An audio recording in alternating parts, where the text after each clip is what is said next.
یہ سامنے مقام امیر المومنین ہے جہاں امیر المومنین نے نماز ادا کی۔ چونکہ یہ مرکز یہودیوں کے انڈر تھا تو ابھی تک جو یہاں پہ دیواروں پہ عبارات لکھی ہوئی ہیں وہ عبرانی زبان میں، اور اس کے پیچھے وہ جو دروازہ ہے اس دروازے سے اگر جائیں تو حضرت ذوالکفل کے جو حواری ہیں، جو ان کے اصحاب ہیں، تقریباً ان کے 5 اصحاب کا مرکز اور مقام حضرت خضر وہ اسی جگہ پہ بند ہے، کیونکہ اندر جو بلڈنگ ہے وہ بہت خستہ ہو چکی ہے۔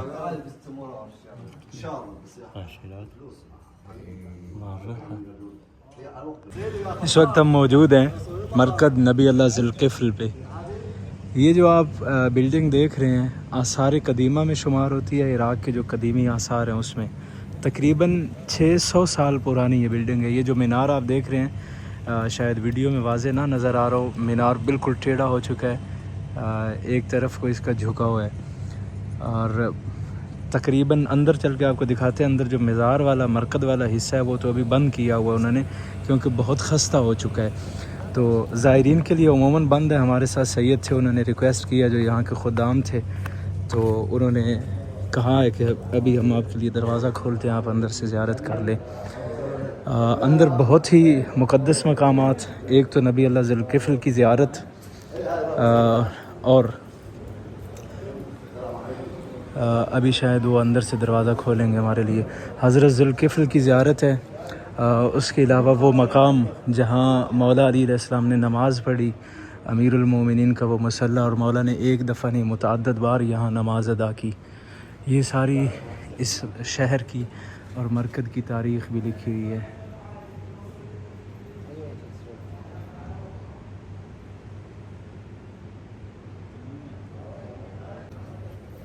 السلام علیکم۔ السلام۔ یہ سامنے مقام امیر المومنین ہے جہاں امیر المومنین نے نماز ادا کی۔ یہ سارا حصہ جو آپ زیارت کر رہے ہیں یہ مسجد نخیلہ ہے، اور مسجد نخیلہ کی بنیاد حضرت نبی اللہ ابراہیم نے رکھی تھی، جد الانبیاء نے۔ کوفہ میں موجود 3 مساجد کی تعمیر میں حضرت ابراہیم کا نام ہمیں ملتا ہے، مسجد کوفہ، مسجد سہلہ اور مسجد نخیلہ۔ مسجد نخیلہ کو حضرت نبی اللہ ابراہیم نے تعمیر کیا تھا۔ اور یہ جو مقام آپ دیکھ رہے ہیں، مقام الامام علی بن ابی طالب، مولا امیر المومنین نے صفین اور نہروان پہ جانے سے پہلے اپنے اصحاب کو اسی مقام پہ اکٹھا کیا تھا۔ یہاں پہ مولا نے اپنے اصحاب میں خطبات ارشاد فرمائے۔ امیر المومنین کی شہادت کے بعد امام حسن مجتبیٰ نے بھی اپنے لشکر کو اسی مقام پہ اکٹھا کیا تھا، اور ان میں خطبات ارشاد فرمائے تھے۔ امام حسن مجتبیٰ نے، مولا امیر المومنین نے اس جگہ پہ نماز ادا کی۔ اس کے علاوہ مسجد نخیلہ کی ایک ایسی عظمت ہمیں روایات میں ملتی ہے جو سن کے یقیناً آپ کے دل خوش ہوں گے، کہ بعد الظہور جب امام زمان آئیں گے تو مولا مسجد نخیلہ میں 2 رکعت نماز ادا کرنے کے لیے اسپیشل مسجد نخیلہ میں جائیں گے، اور مولا امام زمان کی تحریک کا جب آغاز ہوگا، مولا جب کوفہ پہنچ کے جنگ کا آغاز کریں گے تو اپنی ثورہ، اپنی تحریک کا آغاز مسجد نخیلہ سے کریں۔ چونکہ یہ مرکز یہودیوں کے انڈر تھا تو ابھی تک جو یہاں پہ دیواروں پہ عبارات لکھی ہوئی ہیں وہ عبرانی زبان میں، یہ آپ اوپر اگر غور کریں تو لکھا ہوا ہے عبرانی زبان میں۔ اندر حضرت ذوالکفل کی قبر مبارک ہے۔ قرآن مجید میں 2 مقامات پہ حضرت ذوالکفل کا تذکرہ ملتا ہے، ایک مرتبہ سورہ انبیاء میں حضرت ذوالکفل کا نام آیا ہے، اور دوسری دفعہ سورہ صاد میں حضرت ذوالکفل کا نام آیا ہے، اور قرآن کی وہ دونوں آیات حضرت ذوالکفل کی ذریعہ مبارک پہ لکھی ہوئی۔ اور ابھی اندر چل کے آپ کو ذریعہ اقدس کی زیارت کرواتے ہیں آپ سب کو۔ یہ مرکز کا اندرونی حصہ ہے، اور آپ کو بتایا کہ یہ مرکز پہلے یہودیوں کے انڈر تھا تو انہوں نے قبلہ کی سمت بدلنے کی یہاں پہ ناکام کوشش کی، بیت المقدس کی طرف انہوں نے یہاں پہ یہ جو آپ کو ایک جالی نظر آ رہی ہے یہ نصب کی محراب نما بنایا۔ یہاں اوپر آپ دیکھیں گے تو عبرانی زبان میں کچھ ابھی تک عبارتیں لکھی ہوئی ہیں۔ یہ جو اس طرف جعلی نصب ہے اور یہ جو اوپر عبرانی زبان میں لکھا ہوا ہے یہ بیت المقدس کی سمت بنتی ہے۔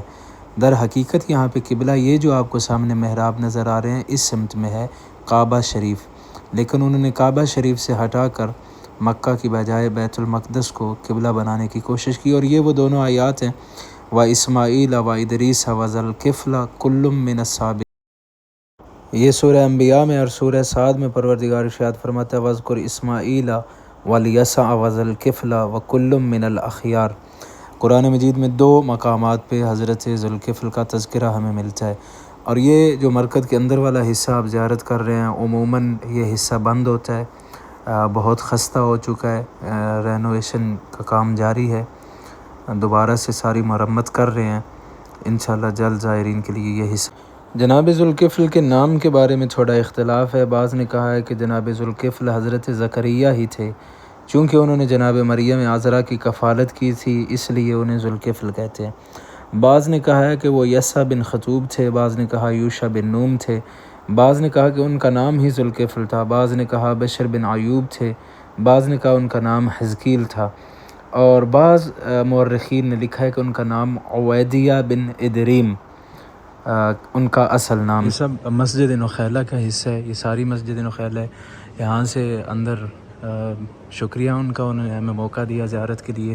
اور اس کے پیچھے وہ جو دروازہ ہے اس دروازے سے اگر جائیں تو حضرت ذوالکفل کے جو حواری ہیں، جو ان کے اصحاب ہیں، تقریباً ان کے 5 اصحاب کا مرکز اور مقام حضرت خضر وہ اسی جگہ پہ اندر یہ مقامات بھی ہیں۔ یہ ساری مسجد نخیلہ، اور یہ جو باہر آپ نے مینار دیکھا یہ اسی مینار کی ایک تصویر ہے، آج سے تقریباً 100 سال پرانی۔ مسجد نخیلہ کے مشہور پیش نمازوں میں مولا امیر المومنین کے صحابی عباد بن ربیع کا ذکر ملتا ہے کہ وہ مسجد نخیلہ کے پیش نماز تھے۔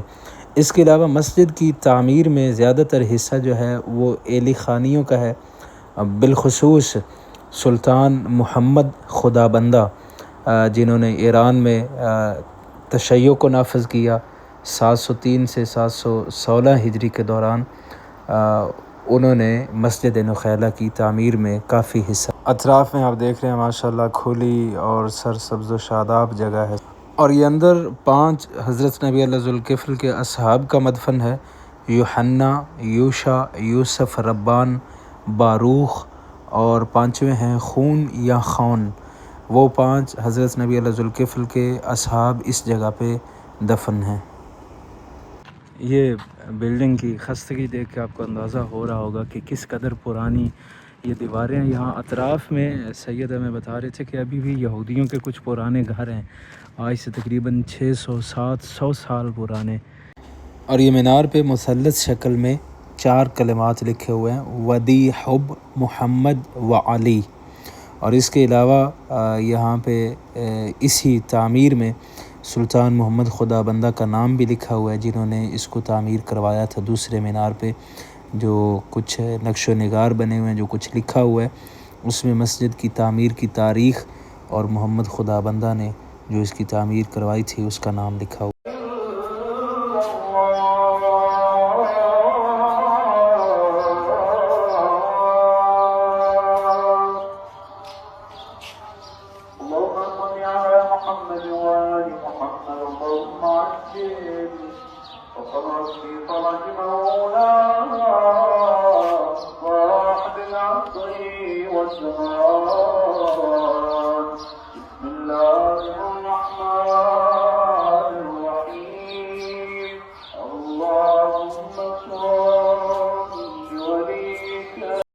اور آخر میں اپنی طرف سے آپ سب کی طرف سے حضرت نبی اللہ ذوالکفل کی بارگاہ میں سلام پیش کرتا ہوں، السلام علیکہ یا نبی اللہ ذوالکفل، اور دعا گوئیں پروردگار آپ سب کو اس مقدس ترین مقام کی زیارت نصیب فرمائے۔